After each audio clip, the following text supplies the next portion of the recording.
A Study in Scarlet, in Modern English.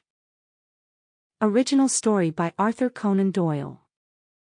Retold by Reginald Martynique. Copyright 2021. Reginald Martynique. All rights reserved. Introduction to this modern English edition. The original Holmes Canon for a new generation. No more stumbling over archaic words, trying to decipher out-of-date expressions, or wondering what the characters are referring to. Mr. Martynique clears all those up, without interfering with the flow of the original narrative. Dr. Watson meets the young Sherlock Holmes in the first recorded adventure of the world's first and only unofficial consulting detective. The story, we discover, began in Utah, and then migrated from country to country before ending in London. A Study in Scarlet, in Modern English. Part 1. As told by John H. Watson, M.D., Army Medical Department, retired. Chapter 1. Mr. Sherlock Holmes. In the year 1878, I took my degree of Doctor of Medicine of the University of London, and proceeded to the Royal Victoria Hospital in Netley, to go through the course prescribed for surgeons in the Army. Having completed my studies there, I was duly attached to the 5th Northumberland Fusiliers as assistant surgeon. Fusiliers indicates an infantry unit armed with flintlock muskets. The regiment was stationed in India at the time, and before I could join it, the Second Afghan War had broken out. On landing at Bombay, I learned that my division had advanced through the passes, and was already deep in the enemy's country. I followed, however, with many other officers who were in the same situation as myself, and succeeded in reaching Kandahar in safety, where I found my regiment, and at once entered on my new duties. The campaign brought honors and promotion to many, but for me it had nothing but misfortune and disaster. I was removed from my brigade and attached to the Berkshires, with whom I served at the fatal Battle of Maiwand.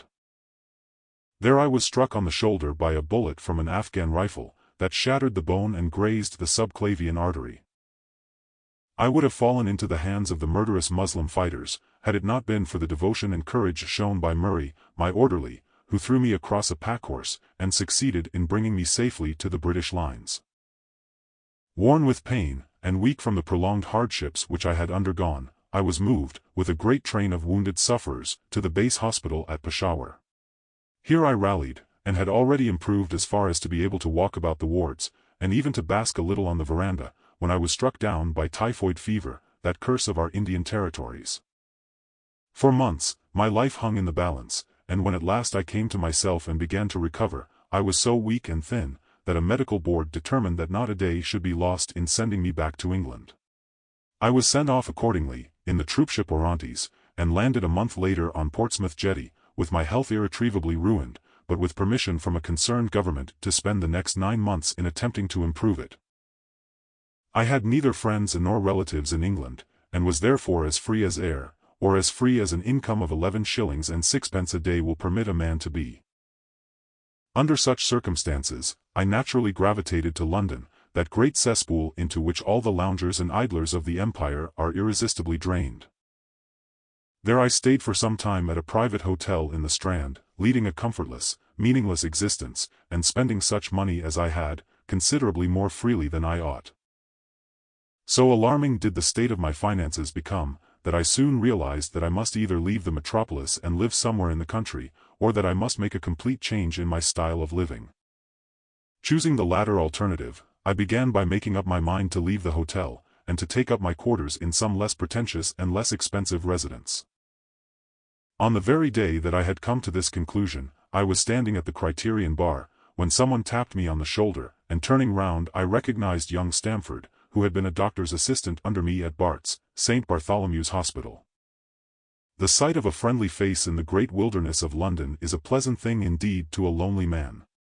In old days, Stamford had never been a particular friend of mine, but now I greeted him with enthusiasm, and he, in his turn, appeared to be delighted to see me. In the exuberance of my joy, I asked him to lunch with me at the Holborn, and we started off together in a hansom, a two-wheeled horse-drawn carriage accommodating 2 inside, with the driver seated behind. "Whatever have you been doing with yourself, Watson?" he asked in undisguised wonder, as we rattled through Sample complete. Ready to continue?